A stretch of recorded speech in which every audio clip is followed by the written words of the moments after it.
stiamo molto attenti perché il cambio di orario ogni anno provoca questa cosa. Prima raccomandazione di un veterano dei furti in casa, perché Mario Collet, sindaco di Follina, con l'altra sera i ladri se li è trovati tra le mura domestiche per ben 3 volte.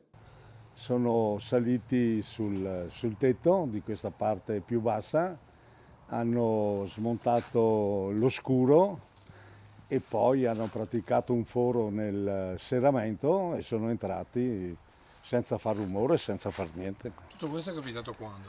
È capitato probabilmente dalle 6:30, perché la moglie era qui in giardino fino alle 6, e dalle 6:30 alle 8:20 quando ci siamo accorti che l'impianto di allarme segnava e segnalava l'apertura di una finestra al primo piano. A quel punto la moglie è salita trovandosi sin dalla scala diversi oggetti fuori posto. Scesa immediatamente, ha dato l'allarme alla famiglia che stava ancora cenando. Si è messa a gridare i ladri e allora ho detto alla moglie e al figlio usciamo perché non sappiamo se sono ancora qui o nei dintorni ed è meglio essere prudenti in questi casi. E qui c'è il secondo consiglio da oramai esperto della materia. Per non fare gli eroi e pensare che per piangere dopo la cosa non vale proprio la pena.